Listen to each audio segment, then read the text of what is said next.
네, 여러분, 안녕하세요. 네, 이제 마지막이네요. 네, 헌법 11자. 네, 여러분, 녹화된 시간 보시면 알겠지만, 어제 야간에 하다가, 너무 졸려서, 자다가 이제 아침에 찍고 있네요. 네, 아침에 찍으니까 훨씬 더 이제 맑은 정신으로, 좋긴 하네요, 여러분. 네. 저희가 이제 그 1차 시대, 국회까지 했죠. 네, 이제 마지막으로 이제, 법원 헌법재판소인데, 법원보다는 아무래도 헌법이니까, 네, 법원은 여러분들이, 좀 이렇게, 뭐죠? 네, 공부해 보시고, 이 헌법이 사실은 한 학기에, 사실은 다 강의하기가, 좀 어려운 것 같아요. 그래서, 네, 제 개인적인 바람은 정치 외교학과에 이제 뭐 헌법 1 해가지고 헌법 1, 2로 나눠가지고 1학기 때 1, 2학기 때 2 이렇게 했으면 좋겠는데 뭐 정치 외교학과도 네 좀 뭐 배워야 될 과목이 되게 많으니까 네 있는 거가 어디예요?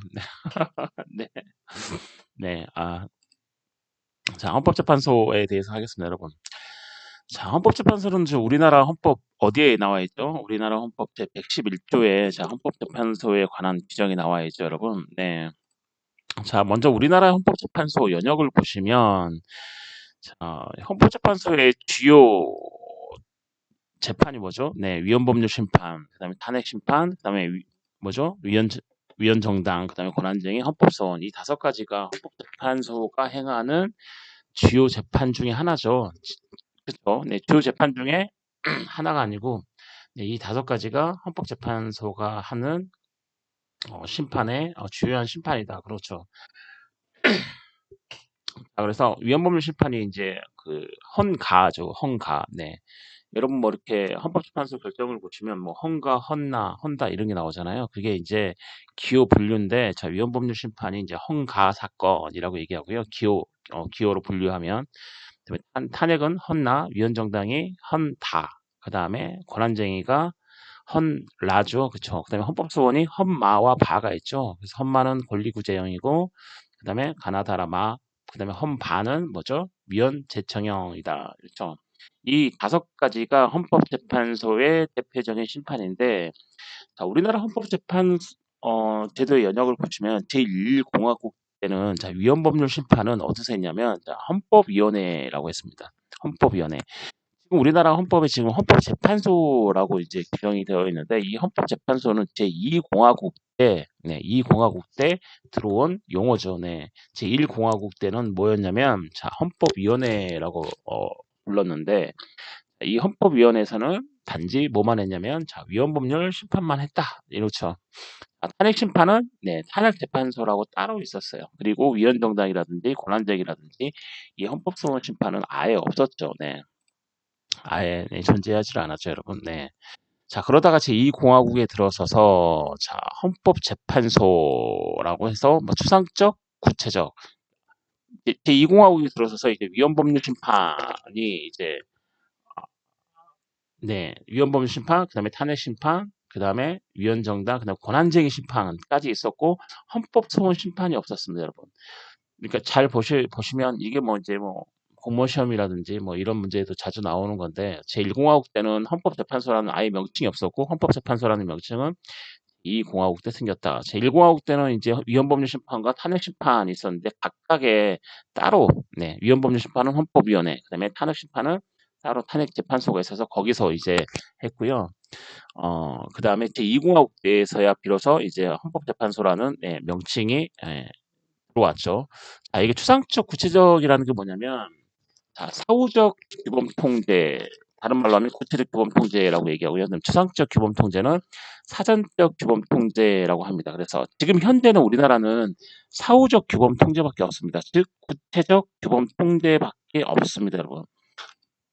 자, 추상적이란 것은 어떤 법률을 공포하기 전에 사전적으로 그 법률을 공포하기 전에 그 법률을 공포하기 전에 공포하기 전에 헌법재판소의 위헌 심판을 받아야 되는 걸 이제 추상적 규범 통제 또는 사전적 규범 통제라고 얘기하고요. 자, 사후적 규범 통제라든지 구체적 규범 통제는 자, 어떤 법률이 어떤 당해 사건에서 위헌 여부가 문제되었을 때 재판이 전제가 되는 거죠.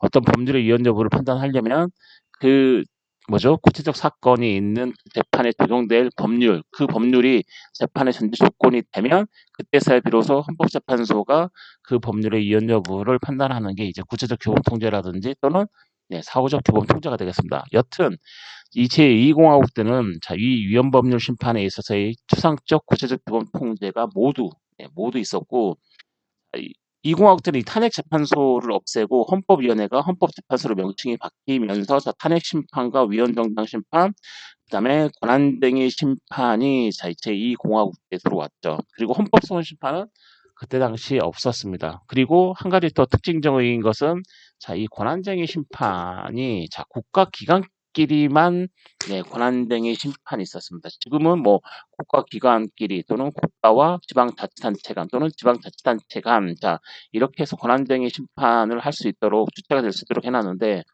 제2공화국 때는 지방자치단체는 쏙 빼고 국가기관끼리만 권한쟁의 심판이 될 수 있도록 했습니다, 여러분. 권한쟁의라는 게 뭐죠, 여러분? 서로 내 권한이다. 어떤 국가 권한에 있어서 서로 내 권한이다라고 하는 뭐 그런 거든지 아니면 서로 내 권한이 아니다. 뭐 이렇게 싸우는 거죠. 좋은 것은 자기 권한이라고 얘기할 거고 또 안 좋은 것은 자기 권한 아니라고 얘기하겠죠. 네. 그런 이제 권한의 어떤 그 경계가 불분명해질 때 그런 거 심판할 때 헌법재판소가 심판을 하죠. 그게 이제 권한쟁의 심판이고 뭐 탄핵은 여러분 잘 아시다시피 헌법이나 법률에 뭐 중대한 위반이 발생했을 경우에 탄핵 대상자들 있죠. 예를 들면 대통령, 뭐 국무총리, 뭐 그런 사람들이죠. 검찰총장, 뭐 이런 사람들인 거죠. 네. 위헌정당은 제가 뭐 여러분에게 익히 말한 바와 같습니다. 여튼 제2공화국 때는 헌법소원 심판이 아직까지 있지 않았다. 이 헌법소원 심판은 미리 결론부터 얘기하면 제6공화국 그쵸. 1987년 제9차 개정 헌법이 되고 나서 바로 6공화국 시작됐죠. 그러니까 1987년 지금 현행 헌법이 들어오면서 제9차 개정 헌법이 들어오면서 이제 헌법 소원 심판 제도라는 것을 최초로 도입을 하게 됩니다. 제6공화국 때 여러분. 다시 원점으로 들어와서 제3공화국, 박정희 전 대통령이 이끄는 제3공화국, 이끄는 그러니까 좀 이상하네요. 네. 하여튼 박정희 전 대통령이 있는 이 3공화국 때는 위헌법률 심판을 헌법재판소를 없애버리고 대법원으로 왔죠. 이거 역사적 상황과 맞물리죠. 네, 이때는 뭐 거의 뭐 독재였죠. 네, 민주주의가 짓밟히고 그리고 대법원도 뭐 사실상은 박정희 전 대통령의 손아귀에 있었죠. 네, 그래서 위헌법률 심판도 대법원에서 관행할 수 있도록 했고 관장할 수 있도록 했고 탄핵 심판이 다시 1공화국 때처럼 탄핵심판위원회라는 이름으로 탄핵 심판을 하게 됐고 또 위헌정당 해산도 이제 대법원에서 3공화국 때는 뭐냐면 대법원에서 주로 했고 단지 탄핵만 탄핵심판위원회에서 했구나. 그리고 또 권한쟁의와 헌법소원 심판은 아예 없었고, 이런 것들이 유념을 하시면 되고 제4공화국, 제5공화국, 4공화국은 박정희 대통령이고, 그다음에 5공화국은 전두환 전 대통령이죠. 이때는 권한쟁의와 헌법소원 심판은 없고, 위헌법률 심판, 탄핵, 그다음에 위헌정당 심판과 탄핵과 위헌법률 심판 이 세 가지가 전부 다 어디에 있었냐면 헌법위원회라고 있었습니다. 헌법위원회. 1공화국 때 위헌법률 심판만을 담당했던 이 헌법위원회가 제4, 5공화국 때는 헌법위원회에서 위헌법률 심판과 탄핵 심판과 위헌정당 해산 심판을 한꺼번에 했죠, 여러분. 네. 지금 3, 4, 5공화국은 군사정부죠. 우리나라 군사정부. 그렇죠? 박정희 전 대통령과 전두환 전 대통령이 대통령으로 있었던 시절인 거죠. 네. 그래서 자기 손아귀에 쥐고 놓은 거죠. 네. 자기 손아귀에. 네. 어찌됐든 어쨌든 3공화국 때는 대법원, 위헌법률 심판은 대법원에서 했고, 위헌정당 해산 심판도 대법원, 그다음에 탄핵 심판만 따로 이제 탄핵심판위원회라고 따로 구성을 했고, 그마저도 4공화국, 제5공화국 때는 헌법위원회에서 했죠. 자기 자신의 어떤 권력 유지를 위해서 했죠. 원래는 이제 제2공화국 때 했던 이게 좀 바람직하다고 볼 수 있는데, 3, 4공화국 때는 이제 아무래도 군사 독재 정부 시절이었으니까, 이 대통령이 자신의 권력 유지, 즉 어떤 사법이라든지 입법에 있어서 어떤 자기의 통제권의 안에 두려고 했던 그런 조치 중에 하나가 이제 뭐 이런 이제 형태로 나타나는 거죠. 네.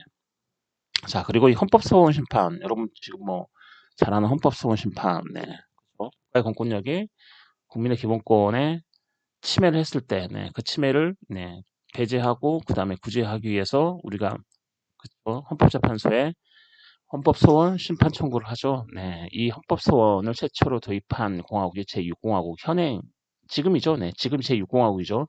1987년 제9차 개정이 9차 뭐죠? 아홉 번째 헌법이 개정되고 난 이후, 즉 1987년부터 제6공화국이 시작되고 그때 제9차 개정헌법 때 뭐가 들어왔냐면 자, 헌법소원 심판 제도가 헌법에 들어왔다. 자, 이렇죠. 그래서 헌법재판소가 헌법소원 심판 사건을 네, 계속해서 그때부터 관장을 하고 있다. 헌법소원 심판하면 제일 많이 나오는 게 뭐죠? 제일 많이 심판하는 게 여러분 제일 뭐가 제일 많을 것 같아요? 네, 현재 헌법재판소가 심판하는 그 심판 중에 제일 많은 게 뭘 것 같아요, 여러분?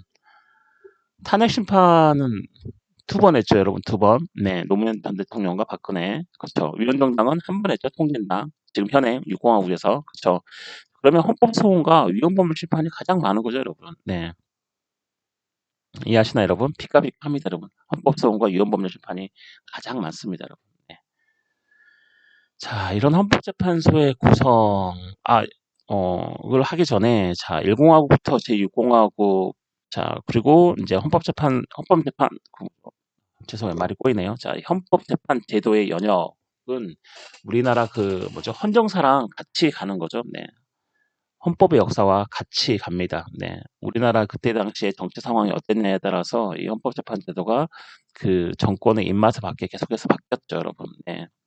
그런 이제 역사적 상황을 같이 알게 되면 아, 3사 공화국 때 왜 이렇게 됐는지 또는 이 공화국 때 왜 이렇게 됐는지 예, 잘 알 수가 있겠죠, 여러분. 헌법재판소는 여러분 잘 알다시피 자, 9명 재판관으로 구성되어 있습니다. 자, 헌법재판소는 9명이고 그중에 한 명이 누구예요? 헌법재판 소장이죠. 네, 소장. 자, 헌법재판소는 9인의 재판관으로 구성되고 자, 모두 대통령이 임명을 하나, 그쵸? 자, 3위는 국회에서 선출, 그쵸? 그다음 3위는 대법원장이 지명. 잘 보세요, 여러분. 자, 총 9명인데 대통령이 모두 임명해요. 9명 모두. 하지만 실질적으로는 대통령이 자신의 의지에 따라서 임명하는 사람은 몇 명이에요? 3명이고 그다음에 3위는 뭐예요? 국회에서 임명이 돼요? 아니죠. 선출이 되는 거죠. 국회에서 선출을 하게 되면 대통령이 임명을 하게 되는 구조죠. 그렇죠? 그다음에 3위는 대법원장이 선출하는 게 뭐죠? 선출하는 게 아니고 지명이죠. 지명. 예, 이런 단어를 잘 보세요. 대법원장이 지명하는 자. 이 지명하는 자가 예, 되고 그 대법원장이 3명을 지명하면은 대통령이 임명하죠. 네, 그렇죠. 대법원장이 헌법재판관을 지명한다는 것도 제가 생각하는 참 웃기는 일이죠, 여러분. 네. 어떤 사법의 두 축인 거죠. 네, 대법원과 헌법재판소. 근데 헌법재판소 재판관을 대법원장이 3명 지명한다는 게 물론 입법, 행정, 사법 이 골고루 헌법재판소 구성에 있어서 관여를 해야 된다. 그래서 대법원장이 3명을 지명을 하고 있는데 이건 좀 문제가 저는 있다고 생각하는데 뭐 여튼 그건 맞고 틀리고는 여러분들이 생각하시면 됩니다. 여러분 생각이 다 다르시기 때문에 저는 문제가 있다고 생각하는데 어찌됐든 현재는 대법원장이 헌법재판소 9명 중에 3명을 지명하게 되어 있습니다, 여러분. 네. 즉 여기 있죠. 국회에서 선출한 3위, 그 대법원장이 지명한 3인에 관해서 대통령의 임명 권한은 형식적 권한에 불과하죠. 그렇죠? 그쪽에서 지명하거나 선출을 하게 되면 대통령은 단지 임명만 하는 거죠. 즉 대통령의 임명 거부가 불가하게 됩니다. 대통령은 임명을 해야 되는 거죠. 그렇죠? 그래서 총 9명 중에 대통령은 네, 자기 딱 3명, 3명만 대통령이 할 수 있습니다, 여러분. 자, 그리고 국회가 선출한 3명과 대법원장이 지명한 이 3명은 대통령이 임명 거부를 못 하죠. 무조건 임명을 해야 됩니다, 여러분. 네. 자, 헌법재판소장은 그쵸 국회의 동의를 얻어서 재판관 중에 그쵸 이 9명의 재판관 중에 대통령이 임명하고 그쵸 재판부에 뭐가 돼요? 재판장이 되지만 자 심판에 있어서는 다른 재판과 동등하다. 그냥 거기에 행정 사무나 이런 거에 있어서의 어떤 이제 최고의 직위에 있으면서 결재하고 사인할 뿐이지 실제로 이제 뭐죠? 위헌법률 심판이나 탄핵 심판이나 헌법소원 심판 이렇게 실제로 자, 재판에 들어오면 뭐죠? 다른 재판관과 동등한 위치에서 있습니다. 네. 따라서 뭐 다른 재판관에게 어떤 그 심판에 관해서 지시나 영향력을 미칠 수가 없습니다, 여러분. 공동하기 때문에 네. 다만 이제 뭐 행정이죠, 행정. 네. 뭐 헌법재판소 이런 행정에 있어서의 이제 어떤 이런 이제 뭐 최고 결정권자일 뿐이지 네. 어떤 심판에 있어서는 다른 재판관과 똑같고 그래서 다른 재판관에게 당연히 어떤 지시나 영향력을 미칠 수 없다는 게 네. 우리가 생각해야 될 거죠. 네. 자, 재판관의 임명은 재판관은 국회 인사청문을 거쳐서 임명되죠. 네, 중요하기 때문에 그렇죠. 그렇죠. 네, 재판관 뭐죠? 이런 위헌법률 심판부터 헌법소원 그다음에 쭉 있으면 또 뭐죠? 헌마바 사건의 헌 뭐가 있죠? 가나다라 마바 사아까지 있죠. 사아 네, 사아 네, 총 몇 개가 있어요? 8개가 있네요. 사아까지 그죠? 가처분 사건이나 또는 뭐 특별 사건 네, 그렇죠? 네, 재심 이런 게 사아에 해당되는 거죠. 네. 여튼 그렇게 8개 심판을 하고 이제 주요 이제 이런 5개 심판을 하고 있는 그 재판관을 임명할 때는 당연히 국회의 인사청문을 거쳐서 임명됩니다. 국회는 이제 우리가 뭐죠? 우리의 그 국민이 네, 투표로서 네, 선거로서 이제 대표자죠. 우리의 대표자, 제 입법부는 우리의 대표자이기 때문에 자, 이 국회 인사청문을 거쳐서 이 재판관이 임명하게 되어 있고 이 재판관은 이런 중요한 심판들을 행하기 때문에 당연히 뭐죠? 국민의 대표 기관이 국회 인사청문을 거쳐야 된다. 네, 이렇게 생각하시면 됩니다, 여러분. 그리고 대통령이 임명하는 재판관 3인, 자, 그리고 대법원장이 지명하는 재판관 3인의 경우 임명 전, 그쵸. 국회 인사청문을 반드시 거쳐야 된다. 자, 국회가 선출한 일단 3명 빼고, 그 3명은 빼고요. 네. 대통령이 임명한 재판관 3인과 대법원장이 지명한 이 3인, 총 6명은 자, 재판관으로 임명되기 전에 뭐죠? 국회 인사청문을 거쳐야 되고, 그 다음에 국회에서 선출한 재판관 후보 3인, 그쵸? 그 다음에 헌법재판소장 후보에 대한 인사청문은 국회 인사청문 특별위원회에서 실시하고 그 밖에 재판관 후보는 상임위원회에서 실시한다. 자, 국회 인사청문 특별위원회는 뭐죠?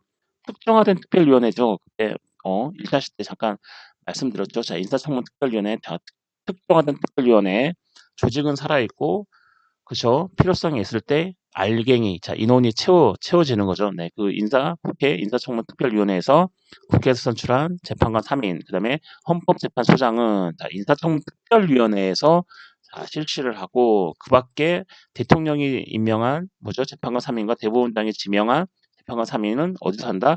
네, 상임위원회에서, 네, 상임위원회에서. 해당 상임위원회에서 뭘 해요? 인사청문을 실시한다. 이런 거죠, 여러분.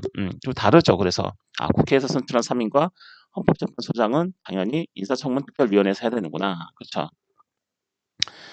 국회에서 선출한 재판관 3인은 결국에는 국회가 뭐죠? 상임위원회에서 인사청문 한다는 건 조금 뭐 어긋나겠죠. 국회가 뽑은 사람을 국회에서 인사청문을 한다? 아니, 국회가 당연히 선출을 했는데 국회에서 인사청문을 한다는 게 좀 그렇죠. 그래서 얘네들은 헌법재판소장하고 똑같이 국회 인사청문 특별위원회에서 네, 하게 됩니다, 여러분. 네. 자, 재판관 후보자가 헌법재판 후보를 겸하는 경우, 재판관 후보가 네, 헌법재판소 후보를 겸하는 경우, 자, 인사청문 특별위원회에서만 실시를 합니다. 네, 그렇죠. 겹칠 수 있겠죠, 그렇죠. 그렇죠. 겹칠 수 있겠죠. 재판관 후보자가 헌법재판소 후보자를 겸하는 경우에는 당연히 인사청문 특별위원회에서만 실시를 하겠죠. 그렇죠. 네, 그다음에 자, 이런 헌법재판소장은 국회 제적 과반수 출석, 그다음에 출석형 과반수 찬성으로 자, 임명을 동의하게 되겠습니다, 여러분. 중요하죠. 헌법재판소장 자리가. 그래서 국회 제적의 과반수 출석과 출석형 과반수 찬성으로 임명을 동의하게 됩니다, 여러분. 자, 재판관의 자격을 볼까요? 자, 재판관 자격은 일단 법관의 자격을 받은 자, 뭐 판사나 검사나 변호사가 할 수 있고요. 그 다음에 자, 변호사의 자격을 가진 자로서, 그렇죠? 자, 지금 법관에 가진 자격을 가진 자, 법관, 지금 현행 법관이죠. 현행 법관이 네, 헌법재판소 재판관이 될 수 있는 거죠. 판사, 검사, 변호사, 그렇죠. 자, 그리고 변호사 자격을 가진 자로서 어떤 국가기관이라든지 공영기업체, 어떤 공공기관 운영에 관한 법률체 사정에 따른 어떤 공공기관 또는 그 밖의 범위 내에서 법률에 관한 사무에 종사한 사람, 네, 이런 사람, 네, 이 사람이 재판관이 될 수 있고요. 또는 변호사 자격이 있는 자로서 공인된 대학 법률학 조교수 이상직에 15년 이상 있었던 40세 이상인 자도 네, 헌법재판소 재판관에서 기본적으로 뭐가 있어야 돼요? 네, 변호사 자격이 있어야 되는 거죠. 네, 변호사 자격이 있어야 된다. 네. 제한, 타법령에 의해서 공무원으로 임명되지 못하는 자, 그렇죠?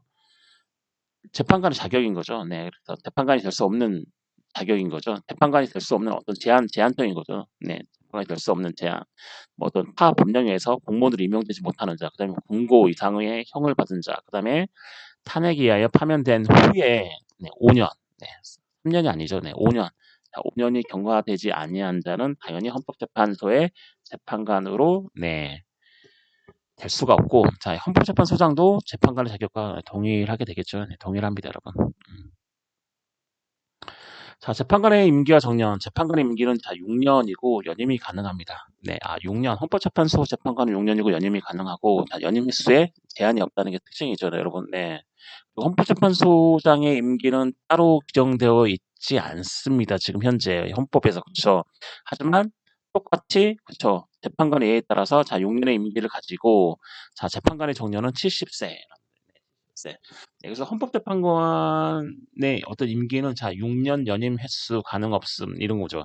6년 연임 가능 연임 횟수 제한 없고 자 그리고 이거는 헌법에 있지만 헌법재판소장의 임기는 따로 헌법에 규정되어 있지 않지만 어찌됐든 헌법재판소장도 재판관 중에 한 명이기 때문에 자 재판관의 예에 따라서 자 6년의 임기를 가진다. 그리고 재판관의 정년들은 뭐예요? 네, 70세다. 70세. 그렇죠. 네.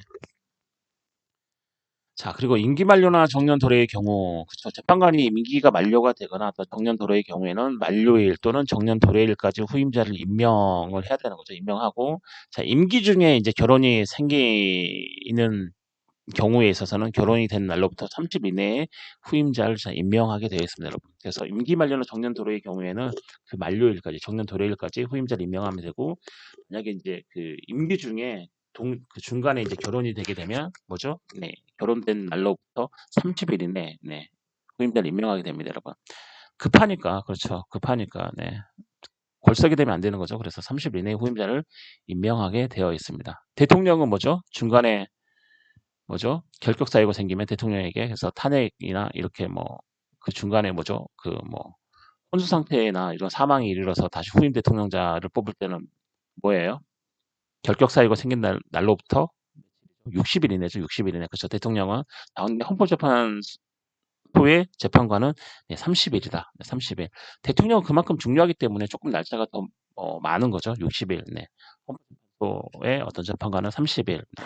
이런 차이가 있습니다. 여러분. 네.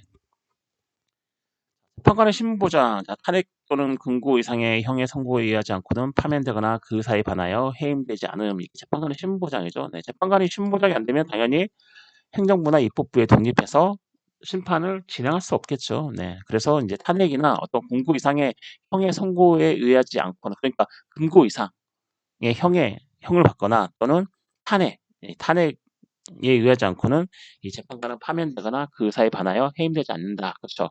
금고가 뭐죠? 금고하고 징역하고 뭐가 다르죠, 여러분? 징역형이다, 금고형이다. 이거 뭐가 달라요? 갇혀 있는 건 똑같지만 금고는 뭐죠? 그 안에서 노역을 안 해도 되는 거죠. 징역은 뭐죠? 노역을 해야 되는 거죠. 의무적으로. 그렇죠. 근데 금고도 네, 본인이 하고 싶으면 해도 돼요. 그렇죠. 네.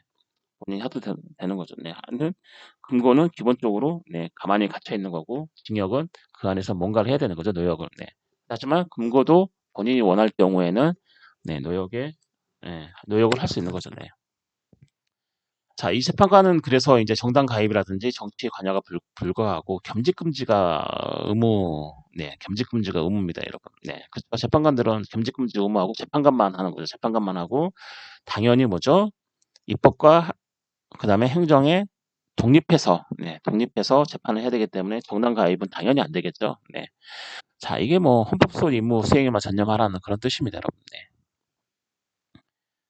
이 헌법재판소 조직을 볼까요? 조직을 보시면 자, 헌법재판소장이 있고요. 그렇죠. 헌법재판소장 외에 몇 명 있죠? 재판관이 8명 있죠. 그렇죠. 그래서 헌법재판소장까지 모두 합쳐서 9명. 그렇죠. 자, 헌법재판소장은 헌법재판소를 대표하고 그렇죠. 사무를 통괄하고 그렇죠. 소속 공무원의 지휘 및 감독인데 이 공무원에 있어서의 어떤 뭐가 안 들어가요?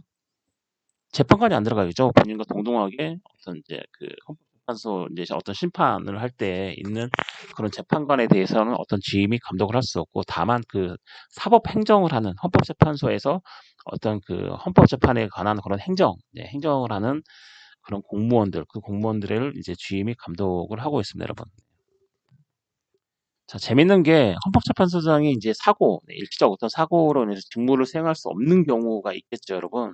그러면 자, 헌법재판소 재판관 중에 임명일자 순으로 그 권한을 대행합니다. 임명일자 순이 빠른 사람, 네, 빠른 사람이 먼저 하고, 네, 그다음 착착착 하는 거죠. 그 뒤로 쭉 하는 거죠, 그렇죠? 네.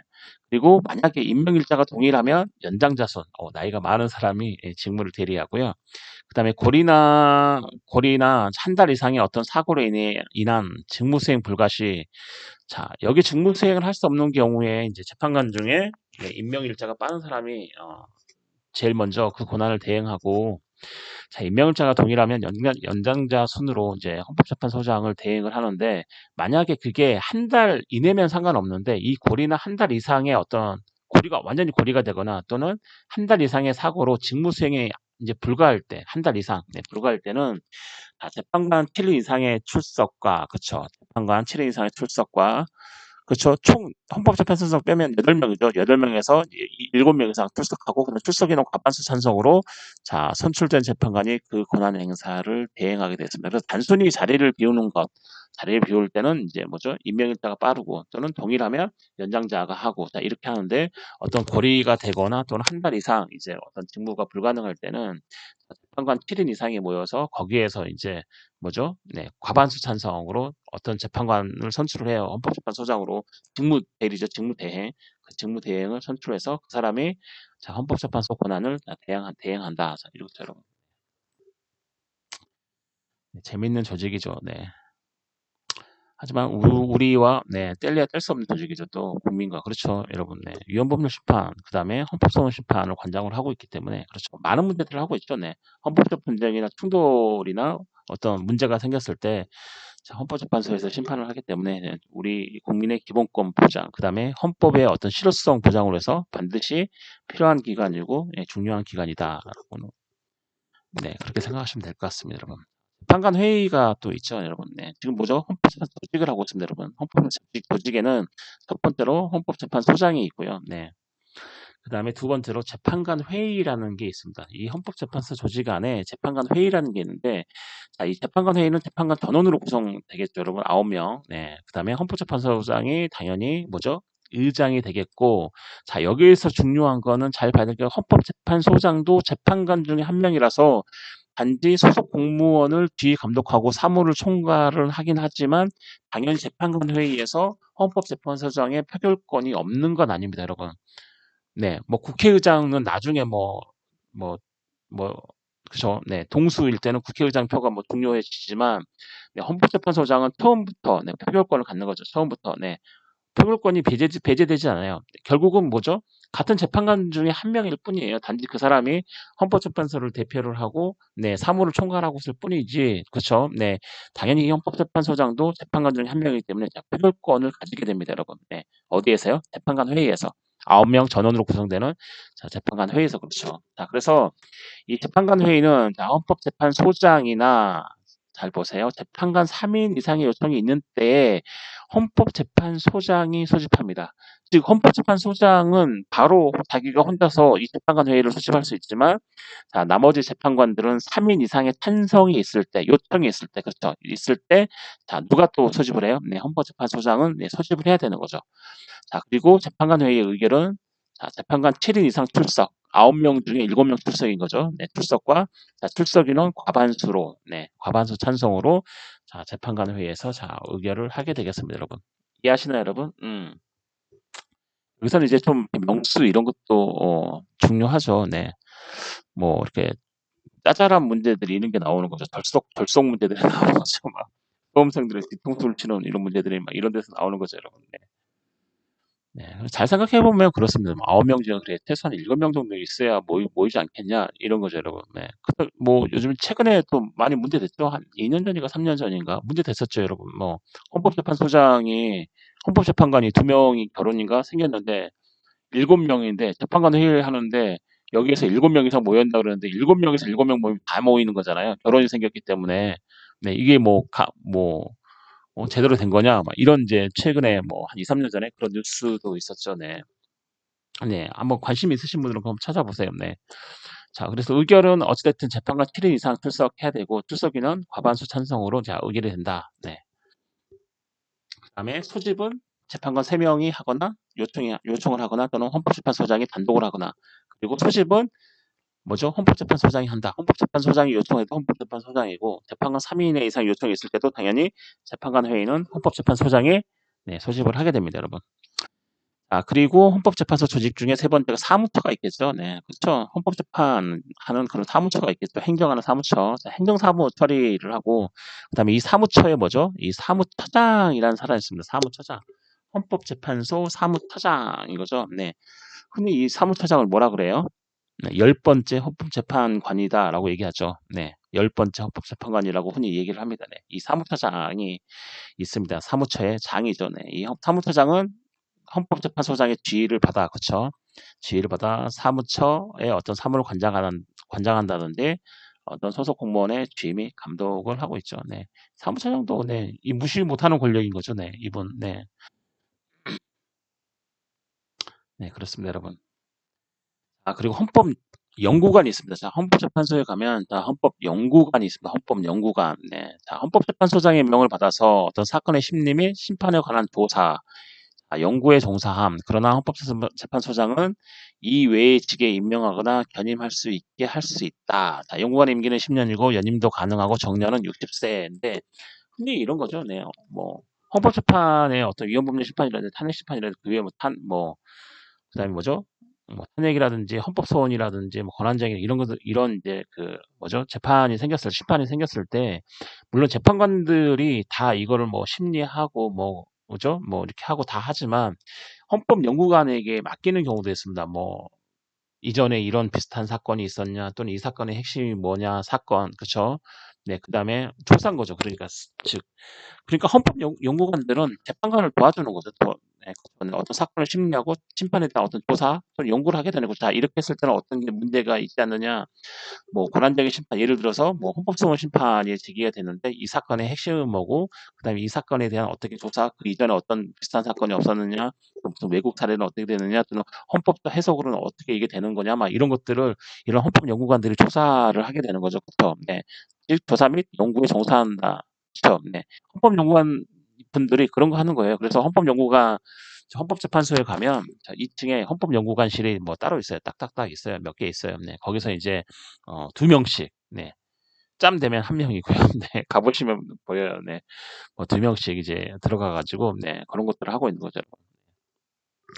헌법재판소장은 네, 헌법재판이 아니죠. 네, 헌법재판소장은 이 헌법연구관들에게 자, 이 외의 직에 임명할 수 있는 거죠. 자, 조사 연구만 하게 할 수 있는 게 아니라 자, 이 외에도 어떤 직에 임명하거나 견임할 수 있게 했습니다. 그래서 연구관 임기는 이제 10년이고 연임 가능하고 정년은 60세인 거죠, 여러분. 네. 그다음에 이제 헌법재판 연구원이라고 또 따로 있습니다, 여러분. 헌법재판소 조직 안에 헌법재판 연구원이라고 있는데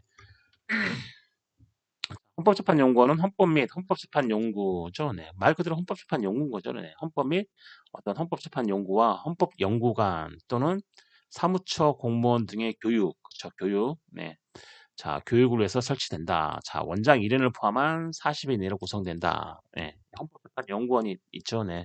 그래서 요즘에 이제 헌법재판 연구원도 간간이 나죠. 네. 거기 가면은 이제 여러 가지 틈이 있어요. 뭐 제도권 팀, 뭐 기본권 팀 또는 뭐 비교법적 팀 뭐 이런 게 있습니다. 그쵸. 네. 거기 가면 이제 뭐 뭐죠? 네, 뭐 독일에서 공부하고 오신 분, 프랑스에서 공부하고 오신 분, 미국에서 공부하신 분, 자 여러분들이 뭐 이렇게 모여가지고 네, 외국 법적 뭐 검토도 하고요. 뭐 이렇게 하면서 이제 어떤 그 헌법재판소에 있는 어떤 사무처 공무원들이라든지 헌법연구관들 어떤 교육 뭐 이런 것들을 하고 있는 거죠. 설치한다. 네, 교육을 하기 위해서 그렇게 이제 헌법재판연구원이 네, 설치가 된 거죠. 네. 그런 조직들이 있습니다, 여러분. 네. 헌법재판소 권한, 마지막으로 헌법재판소 권한을 보면, 자, 헌법재판소 재판관은 말 그대로 위헌법률 심판, 탄핵 심판, 위헌정당 해산 심판, 권한쟁의, 그 다음에 헌법소원 심판을 이거가 있는 거고, 그렇죠? 네, 그 다음에 헌법소원 심판은, 네, 가나다라, 마바, 그 다음에 헌마 사건과 헌바 사건을 할 수 있는 거죠, 여러분. 네, 권리구제형 헌법소원 심판하고, 그 다음에 위헌재청형 헌법소원 심판 있죠, 그렇죠? 네. 자, 권리구제형이라는 건 뭐죠? 네, 공권력이 뭐 직접적으로 자기 또는 부자기로 국민의 기본권 침해했을 때, 그다음에 위헌 대통령 뭐예요?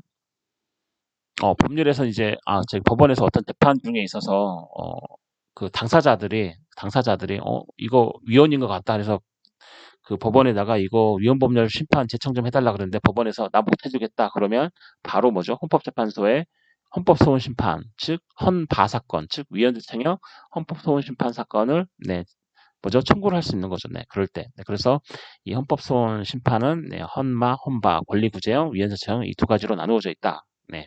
그래서 헌법재판소의 재판관들은 다 이러한 심판들을 하는 거죠. 그리고는 이외에도 뭐 재심이라든지 가처분, 이럴 때 헌사, 그다음 헌아 사건이 있습니다. 그래서 총 8가지가 있는 거죠. 헌법재판소 재판관들이 하는 재판 네, 관들이 하는 임무가 총 8가지 심판을 한다. 그렇죠.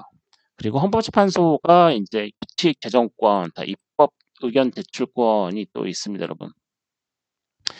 자, 헌법재판소의 어떤 규칙 제정권은 뭐죠? 헌법재판소는 법률에 저촉되지 아니한 범위 내에서 그쵸 심판에 관한 절차의 내부 규율 또는 사무 처리에 관한 규칙을 제정할 수 있다. 자, 이 규칙 제정권을 당연히 헌법재판소가 갖죠. 네, 자기네들이 하겠죠. 입법이나 행정에서 해주면 당연히 침해겠죠. 그쵸? 상권 분립의 침해가 되겠죠. 그래서 국회도 뭐죠? 자기네들 규칙도 본인이 정하는 거죠. 행정부도 본인이 정하고, 그쵸? 네, 내부 규율을. 하지만 한계는 뭐예요? 한계. 네, 제한은 뭐죠? 네, 이 법률에 저촉되지 아니하는 범위 내에서, 그쵸? 여기에서 그 뭐 각각의 뭐죠? 행정도 마찬가지고 입법도 마찬가지고 사법도 마찬가지고 그거는 또 헌법재판소도 마찬가지입니다. 그래서 헌법재판소도 이 규칙 제정권을 가지고 있습니다. 그래서 심판에 관한 절차라든지 사무처리에 관한 절차를 내부에서 이 법률에 저촉되지 아니한 범위 내에서 뭐죠? 제정을 할 수 있고 그렇죠? 네. 헌법 113조 제2항 그렇죠? 그래서 입법도 마찬가지, 행정도 마찬가지 지네들이 정해요, 여러분. 그렇죠? 단지 법률에 저촉이 되면 안 된다. 근데 이거를 당연히 입법이나 행정이나 사법이나 서로서로 정해준다고 생각하면 당연히 권한 침해가 되겠죠. 네, 상권 분립이 무너질 수 있겠죠. 그래서 자, 본인들이 정할 수 있도록 해놨지만 단지 제한은 법률에 저촉되지 않은 범위 내에서라고 되어 있습니다, 여러분. 나중에 뭐 또 헌법소송법을 들을 수 있는 기회가 있으면 참 좋을 텐데요. 그때 이제 헌법 재판에 대해서 상세하게 배울 수 있는데, 네. 마지막입니다. 자, 그다음 헌법재판소는 자, 입법 의견을 제출할 수 있습니다. 네. 자, 누가 제출해요? 당연히 장이 제출하겠죠. 헌법재판소 소장이 제출하겠죠. 네.